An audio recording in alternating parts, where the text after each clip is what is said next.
Seprianus Taib dan Virginia Fernandez. Kamu dua bahagia atau tidak? Bahagia. Bahagia. Baik. Kalau bahagia maka saya menyapa kamu berdua.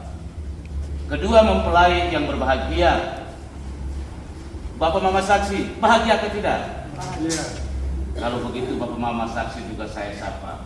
Yang berbahagia juga Bapak dan Mama Saksi. Orang tua bahagia atau tidak? Bahagia. Bahagia. Orang tua dari kedua mempelai yang juga berbahagia. Bapak Mama, saudara-saudari, berbahagia atau tidak? Berbahagia. Kalau begitu izinkanlah saya juga menyapa Bapak, Ibu, saudara dan saudari yang berbahagia bersama kedua mempelai pada sore hari ini yang sama dikasihi Tuhan kita Yesus Kristus. Pandanglah pasanganmu sebagai sahabat.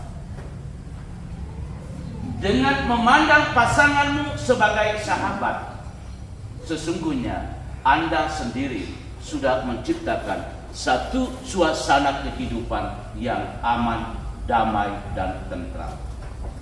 Namun, ketika Anda memandang pasangan Anda sebagai musuh, maka Anda sesungguhnya sudah menciptakan satu situasi konflik yang membuat pasangan Anda tidak ada kebahagiaan.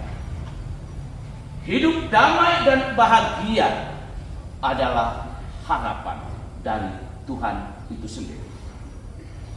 Karena itu hari ini Tuhan dalam sabdanya yang kita dengarkan dalam hari syukur pernikahan Anda berdua berbicara tentang kasih. Dan kasih Tuhan yang sama juga Paulus dalam suratnya kepada jemaat di Korintus menasihati jemaatnya dengan dasar kasih Allah itu sendiri. Paulus dalam suratnya kepada jemaat di Korintus, dia mengawali suratnya itu dengan mengatakan bersukacita. Itu berarti bahwa harapan Paulus bahwa ketika kita sungguh-sungguh hidup dalam kasih, kita setidak-tidaknya mengalami sukacita, kedamaian, dan ketentraman. Lebih lanjut lagi, Paulus mengatakan, hiduplah sehati dan sepikir. Hidup sehati dan sepikiran tidak mudah. Kenapa tidak mudah? Karena Anda berdua sesungguhnya datang dari latar belakang yang berbeda. Anda berdua sendiri saja sudah berbeda, dan perbedaan itu untuk mempertemukan menjadi satu dan tinggal bersama tidaklah mudah. Namun ingat, perintah Tuhan hari ini menuntut Anda berdua, kasihilah satu sama lain. Dan perintah Tuhan ini tidak bisa kita ingkari. Kita harus melaksanakan apa yang diperintahkan oleh Tuhan, sesungguhnya mengarahkan hidup kita secara khusus Anda berdua kepada keselamatan itu sendiri.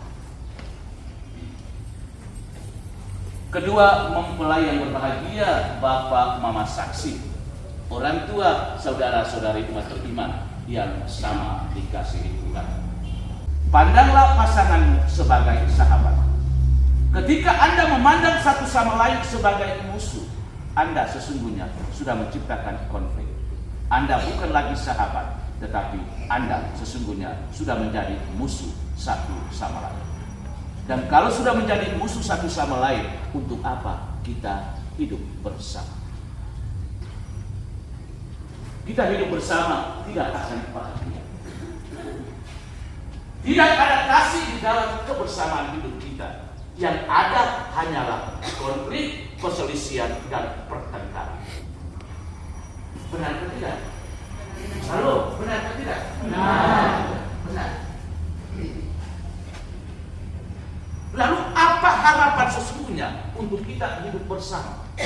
Kalau kita hidup bersama, lalu tidak sehati, tidak sepikiran, untuk apa?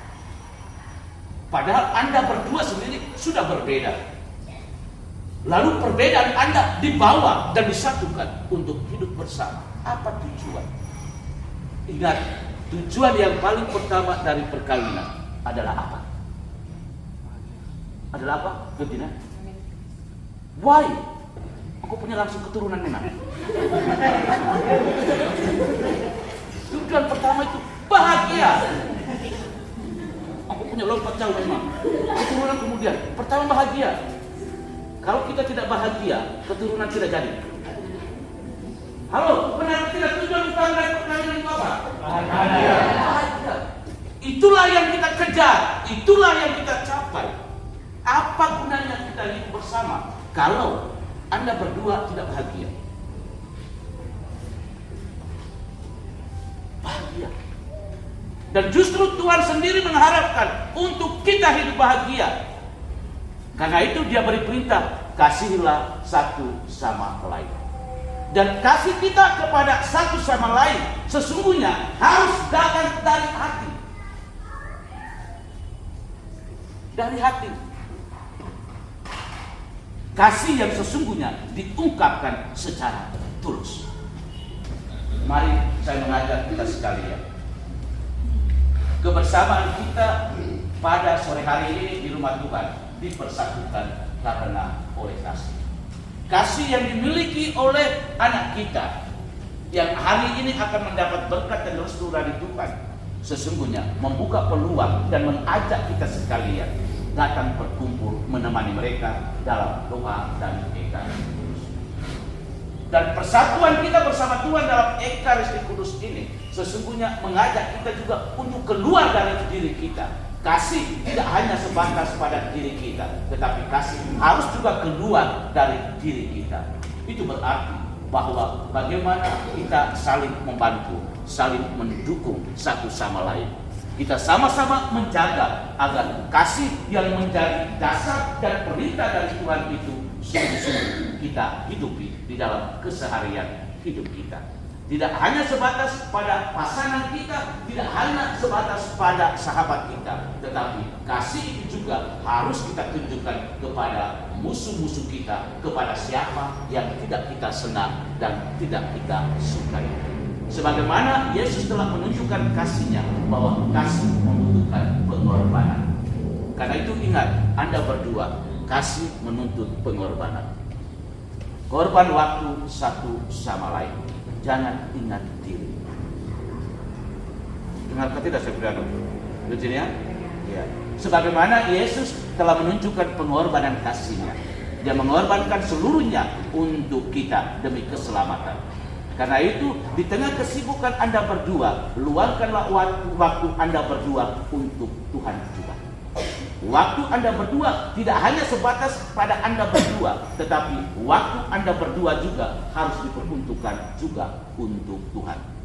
Karena ingat, hari ini Anda dipersatukan karena kekuatan kasih Tuhan. Dan perkawinan Anda yang hari ini direstui adalah milik kepunyaan dari Tuhan. Karena itu sekali lagi jangan lupa Tuhan. Sudah ingat? Ya. Akhirnya saya mengucapkan provisian kepada kedua mempelai yang sebentar lagi akan mengikrarkan janji setia mereka. Selamat berbahagia dan semoga janji setia Anda yang hari ini Anda ikrarkan sungguh-sungguh meneguhkan dan mempersatukan Anda dan membuat Anda berdua tetap setia sampai mati. Amin. Tuhan memberkati kita sekalian.